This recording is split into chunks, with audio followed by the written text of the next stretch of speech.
nakaraang 2 linggo ako po ay nagbigay ng retreat sa ilang mga politiko natin sa bansa. At nung ako po'y humarap na sa kanila, ang dami nila, tuwang-tuwa po ako. Sabi ko, sapagkat ito ang aking pagkakataon para makapagsalita ng pagmamahal sa kanila. Kaya sinimulan ko po sa kwentong. Sabi ko, minsan daw po ay may namatay na politiko. O di ba? Ganyan din sila tumawa agad. May namatay na politiko at nagmamadali siyang umakyat sa langit. At sabi ni St. Peter, Mr. Politician, the honorable politician, where are you going? I'm going to heaven. I'm entering heaven. Sabi ni St. Peter, naku, Mr. Politician, honorable politician, hindi po ganyan dito. May test po muna kayong dadaanan. At sabi ng honorable politician, ano pong test? Kailangan po magstay muna kayo sa impyerno ng 24 hours. At pagkatapos magstay po kayo ng 24 hours sa langit at mula doon, bumoto po kayo.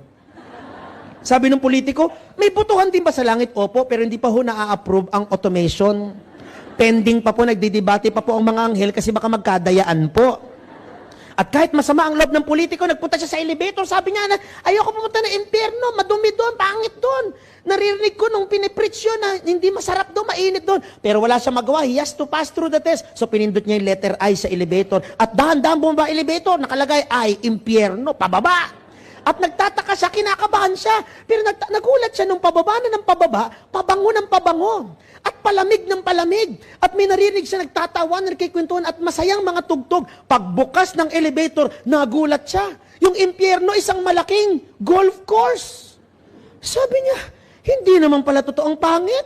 Maganda pala dito. At ang nagulat pa yung Mr. Honorable Politician, nandoon lahat ng barkada niya sa impyerno.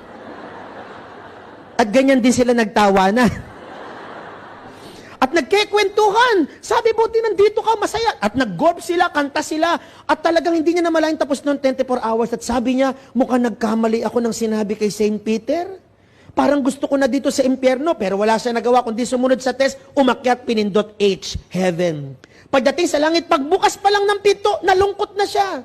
Kasi mga tao lakad ng lakad, wala siyang kakilala kahit isa. Ultimo mga kamag-anak, wala siyang nakita doon. Kanta ng kanta, harp ng harp. Tapos may nag-hosana ng hosana. Wala na ba kailang nga bang kanta kundi hosana?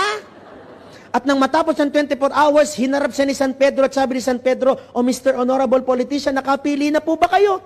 Pwede na kayong bumoto. Sabi niya, naku, St. Peter, wag na lang hosanang makarating sa Panginoon. Pero nagbago na ako ng desisyon. Sa impyerno na lang po ako. Nagulat si San Pedro. Sabi niya, yan na po ba boto niyo? Opo, akin na po yung daliri niyo. Lalagyan ko yung indelible ink. Baka makadoble kayo ng boto eh. Mabuting maingat na. At nilagyan, tuwan-tuwa na yung Mr. Honorable Politician. At pumasok siya sa elevator, tuwan-tuwa, excited, pinindot ang ay, kumakanta-kanta pa siya. Pero nagtataka siya ng pababa ng elevator, painit ng painit. Parang napapaso na siya at pabaho ng pabaho. Yung mabangong amoy wala na at may narinig siya nag-iiyakan, pinarusan. Pagbukas ng elevator, nagulat siya kung anong ikinaganda nung unang punta niya, yung ikinapangit. Ang dilim, puro apoy, yung mga kaibigan niya nakatali, pinarurusan, tawa ng tao sa Satanas. Ang baho. Sabi ni Satanas, ba't parang mangha po kayo? Sabi nung Mr. Politician, hindi po ganito na nagpunta ako dito. Maganda po. Sabi ni Satanas, kailan ka ba nagpunta? Kahapon lang po. 24 hours ago lang. Sabi ni Satanas, ay nako brother, campaign period yun.